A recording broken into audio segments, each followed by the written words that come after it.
2020년 10월 1일 목요일 새벽 예배를 함께 드리도록 하겠습니다. 다 같이 경건한 마음으로 함께 예배에 동참해 주시기를 바랍니다. 주님이 가르쳐 주신 기도를 드리겠습니다. 하늘에 계신 우리 아버지, 아버지의 이름을 거룩하게 하시며 아버지의 나라가 오게 하시며 아버지의 뜻이 하늘에서와 같이 땅에서도 이루어지게 하소서. 오늘 우리에게 일용할 양식을 주시고 우리가 우리에게 잘못한 사람을 용서하여 준 것 같이 우리 죄를 용서하여 주시고 우리를 시험에 빠지지 않게 하시고 악에서 구하소서. 나라와 권능과 영광이 영원히 아버지의 것입니다. 아멘. 찬송가 304장 함께 찬양하시겠습니다.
성경 말씀은 예레미야 40장 1절에서 6절까지의 말씀입니다.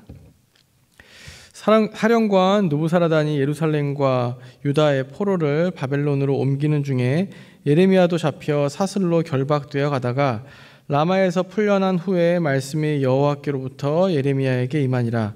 사령관이 예레미야를 불러다가 이르되 내 하나님 여호와께서 이곳에 이 재난을 선포하시더니 여호와께서 그가 말씀하신 대로 행하셨으니 이는 너희가 여호와께 범죄하고 그의 목소리에 순종하지 아니하였으므로 이제 이루어졌도다.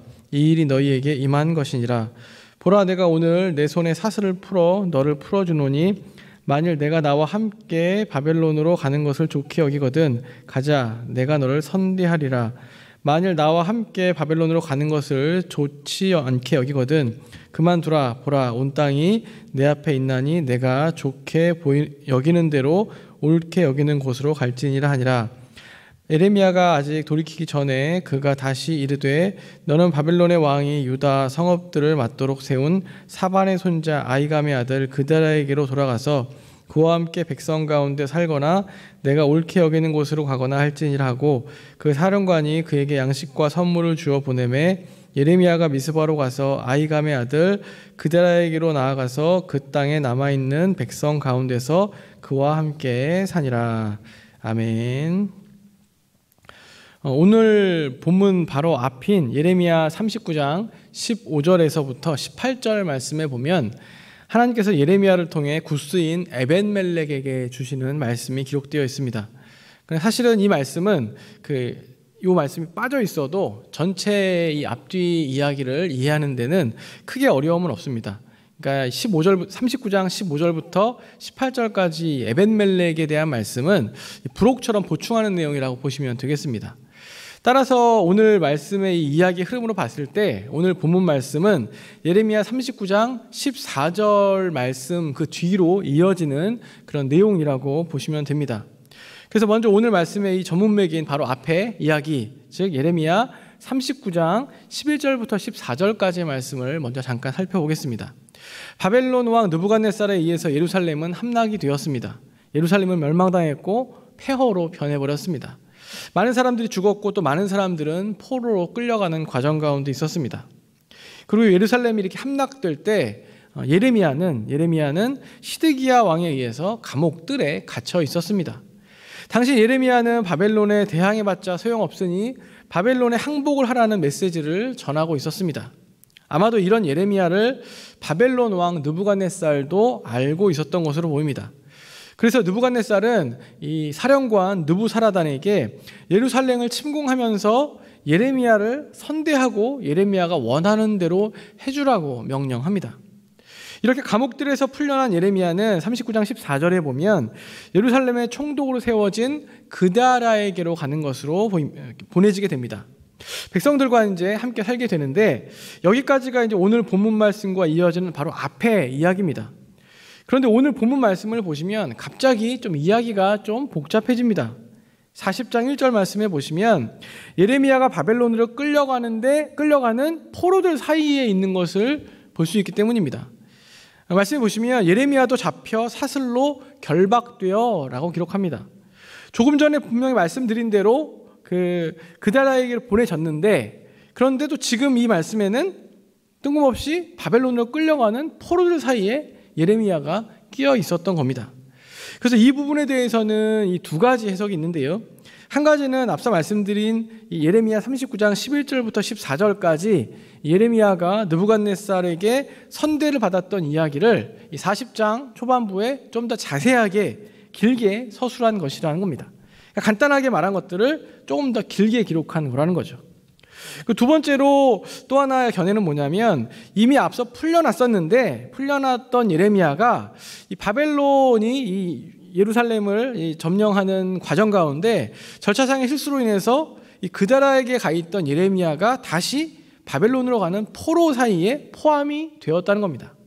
그런데 이렇게 포로 사이에 포함되어 있던 이 예레미야를 사령관 느부사라단이 발견하게 되었고 다시 예레미야를 빼내서 그다라에게로 보냈다라는 겁니다. 두 주장 다 어느 정도 일리가 있습니다. 그런데 또한 또 두 주장 모두 다 조금 이해 안 가는 부분도 있습니다. 그래서 이 두 주장 중에 어떤 것이 맞는지는 좀 의견이 갈립니다. 하지만 어찌되었든 간에 우리가 오늘 말씀에서 정확히 알 수 있는 건 뭐냐면 예레미야는 확실하게 바벨론 왕 느부갓네살에 의해서 선대를 받았다는 겁니다. 다른 고관들이나 백성들과는 다르게 예레미야는 감옥들에서 풀려난 다음에 유다에 남을지 혹은 바벨론에 함께 갈지에 대해서 자기 스스로 결정할 수 있었습니다. 이제 오늘 말씀을 좀 더 살펴보겠습니다. 오늘 본문에는 이 바벨론의 사령관 느부사라단이 예레미야와 만나서 했던 이야기가 기록이 되어 있습니다. 사실 뭐 이렇게 둘이 만났기 때문에 대화라고 볼 수 있지만 대화라기보다는 이 누부사라단이 일방적으로 했던 이야기가 기록되어 있는데요. 2절과 3절 말씀을 한번 같이 읽어보겠습니다. 2절과 3절입니다. 사령관이 예레미야를 불러다가 이르되 내 하나님 여호와께서 이곳에 이 재난을 선포하시더니 여호와께서 그가 말씀하신 대로 행하셨으니 이는 너희가 여호와께 범죄하고 그의 목소리에 순종하지 아니하였으므로 이제 이루어졌도다. 이 일이 너희에게 임한 것이니라. 아멘. 분명히 사령관이 예레미야를 불러다가 했던 말이라고 말씀을 드렸습니다. 뭐라고 말합니까? 이 바벨론 사령관 느부사라단은 예레미야에게 뭐라고 이야기하냐면 여호와께서 예루살렘의 재난을 선포하셨고 또 여호와께서 말씀하신 대로 다 행하셨다는 겁니다. 그렇게 하신 이유가 뭐냐면 너희가 여호와께 범죄하고 순종하지 않았기 때문이다 라고 이렇게 이야기하고 있습니다. 이 말이 지금 이 느부사라단이 한 말이 예레미야나 혹은 이스라엘 선지자들 중에 누군가가 한 말이라면 별로 이상할 것이 없어 보입니다. 그런데 이 말이 누가 한 말입니까? 바벨론의 사령관 느부갓네살이 한 말이었습니다. 예루살렘을 지금 멸망시키고 함락시킨 그 적국의 사령관이 했던 말이라는 겁니다. 앞서 예레미야에 대해서 그리고 예레미야가 유다가 바벨론에 항복해야 된다는 메시지를 전했던 이것을 바벨론 왕 느부갓네살도 알고 있었을 것이라고 말씀을 드렸습니다. 그렇게 보면 이 지금 바벨론의 사령관 느부사라단이 예레미야에게 했던 말도 이해가 갑니다. 이미 예레미야가 했던 예언들을 알고 있었던 거죠. 그러나 느부사라단이 이 예레미야에게 한 이야기를 한마디로 좀 거칠게 말하면 이런 겁니다. 야 예레미야, 네가 예언한 대로 다 됐다. 네가 예언한 대로 다 됐네 라고 말하는 겁니다. 요즘 말로 말하면 심하게 뼈를 때리는 말입니다. 물론 뭐 예레미야 입장에서는 당연히 하나님의 말씀을 대언했기 때문에 당연히 예루살렘이 함락되고 또 이렇게 어려움을 당할 걸 알고 있었지만 또 그것이 눈으로 이루어진 것을 보았지만 그 안타까운 이야기를 지금 누구에게 듣고 있냐면 바로 적국의 사령관인 느부사라단에게 듣고 있었던 겁니다. 하지만 사실 이 바벨론 사령관 느부사라단이 예레미야에게 했던 이 이야기는 예레미야가 들을 말은 아니었습니다. 오히려 이 이야기는 누구한테 하는 이야기였냐면 바로 예레미야 선지자의 예언을 무시하고 하나님의 경고를 듣지 않았던 유다의 고관들과 백성들이 들어야 했던 말이었다는 겁니다. 이 느부사라단의 말을 좀 더 비틀어서 표현하면 이렇게도 표현할 수 있습니다. 야 유다 백성들아 잘 봐라. 너희들 꼴 좋다. 예레미야가 하는 말 그렇게 무시하고 오히려 감옥에 가두더니 봐라. 지금 너희들 예레미야가 이야기한 대로 다 이루어지지 않았냐. 이렇게 말하고 있는 겁니다. 이 이야기를 듣고 있는 유다 백성들, 지금 포로로 끌려가고 있는 유다 백성들의 마음이 과연 어땠겠습니까? 그러나 이미 때는 늦었고 돌이킬 수 없는 상황이 되었습니다. 저는 말씀을 준비하면서 이 바벨론의 사령관 느부사라단이 했던 이야기를 들으면서 안타까운 마음이 드는 것과 동시에 또한 두려운 마음도 들었습니다. 왜냐하면 어쩌면 우리들도 이런 소리를 들을 수 있기 때문입니다. 무슨 말이냐면 하나님을 섬기지도 않고 예수님을 믿지도 않는 이 세상 사람들이 오히려 성경 말씀을 인용하면서 하나님의 말씀을 들이대면서 니들은 왜 하나님이 명령하신 것, 예수님이 말씀하신 그것들을 실천하지 않냐고 그렇게 할 수도 있다는 겁니다. 무엇보다 니들이 말하는 복음이 정말 사랑하는 거라며 니들이 말하는 복음이 헌신하는 것이고 나누고 베풀고 섬기는 것이라며 예수님이 그렇게 가르쳐 주셨는데 과연 너희들이 그렇게 살고 있느냐? 과연 너희들이 빛과 소금이냐? 이렇게 세상 사람들이 그리스도인들을 향해서 반문할 수도 있다는 겁니다. 개인적으로 느부사라단이 했던 말을 읽고 묵상하면서 저 자신을 돌아보고 또 한국 교회를 돌아보는 시간을 갖게 되었습니다.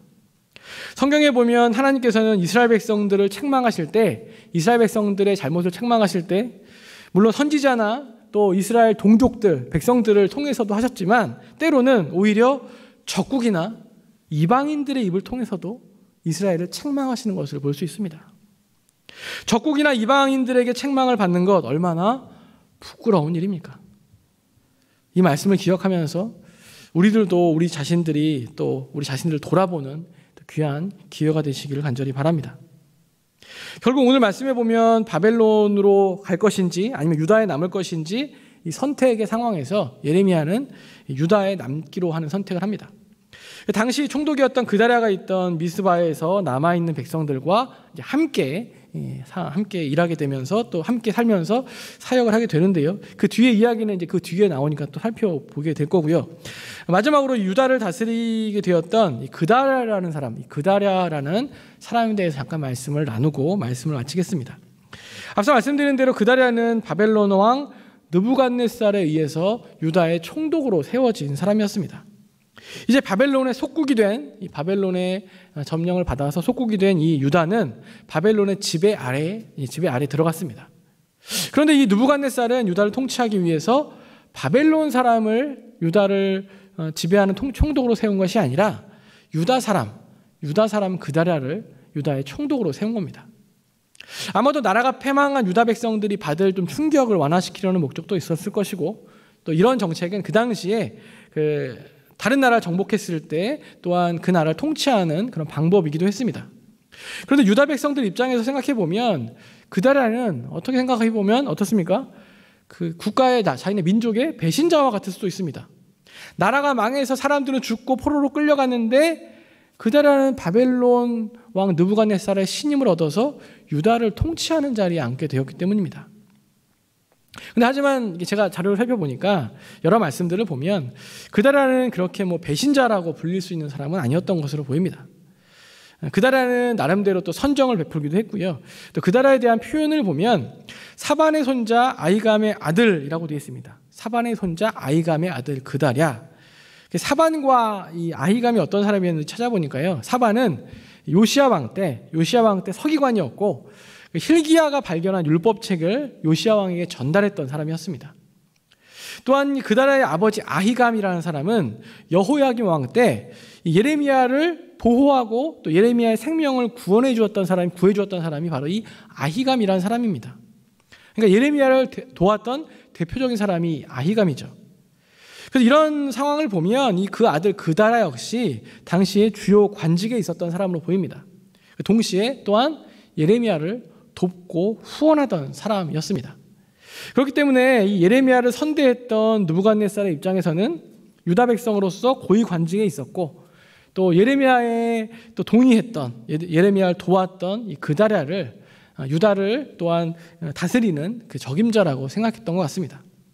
아무튼 그다랴에 대해서는 또 40장 뒷부분에 나오니까 그때 또 보시면 좋겠고요. 하여간 그다랴를 통해서 우리가 알 수 있는 건 뭐냐면, 비록 유다가 어려운 시기를 보냈습니다. 또 하나님의 말씀을 대언했던 예레미야 선지자는 또 핍박을 받기도 했습니다. 그래도 하나님을 섬기고 또한 하나님의 사람들을 도왔던 사람들이 그 당시에도 분명히 있었다는 겁니다.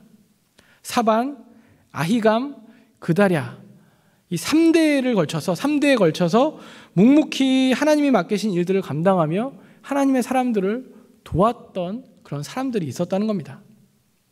아무리 험악하고 소망이 없어 보여도 선한 선지자가 또 핍박을 당하는 불의한 상황일지라도 하나님의 말씀을 지키며 묵묵히 자신들의 삶을 살아나갔던 사람들이 언제나 있어 왔다는 것입니다. 바라기는 바로 우리들이 또한 그런 그리스도인들이 되시기를 간절히 축복합니다. 사랑하는 성도 여러분, 예레미야 선지자와 그다랴가 마주했던 유다의 마지막 모습은 굉장히 감당하기 힘든 상황이었습니다.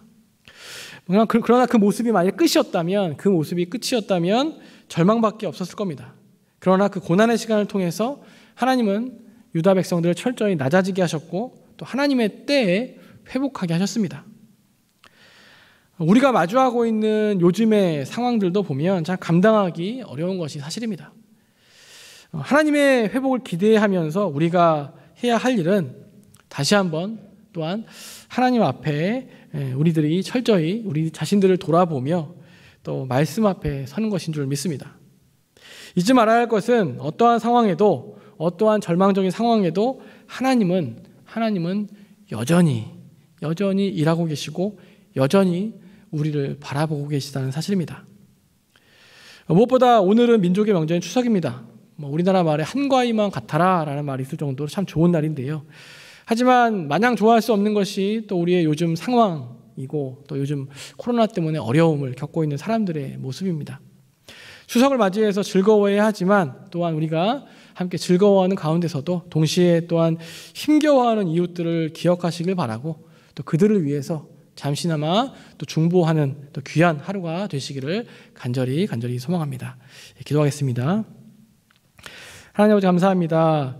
아무리 어려워도 아무리 힘들어도 또 하나님은 여전히 일하고 계시고 하나님은 여전히 우리를 돌보고 계심을 믿습니다. 예레미야는 또한 유다는 나라가 멸망하는 안타까운 상황 가운데서 또한 그 고통을 감내해야 했지만 또 하나님께서는 하나님의 때가 되었을 때 또 하나님의 백성들을 회복시켜 주셨고 하나님의 구원의 은혜를 선포하셨음을 우리는 기억합니다. 여러 가지 어려운 가운데 있는 우리나라 이 세계를 기억하여 주시고 또 하나님께서 우리에게 주신 메시지를 잘 들을 수 있도록 인도하여 주시고 또 주님 앞에 서며 다시 한번 우리의 신앙을 돌아보고 우리의 삶을 돌아보는 귀한 시간이 될 수 있도록 인도하여 주시옵소서. 오늘은 추석입니다. 추석 명절 또 가족들과 즐거운 시간 보내고 또 서로 격려하게 하시고 무엇보다 즐거운 가운데서도 또 여러 가지 어려운 가운데 있는 이웃들을 돌아보며 또 그들을 위해서 중보하고 기도하는 귀한 시간 될 수 있도록 인도하여 주시옵소서.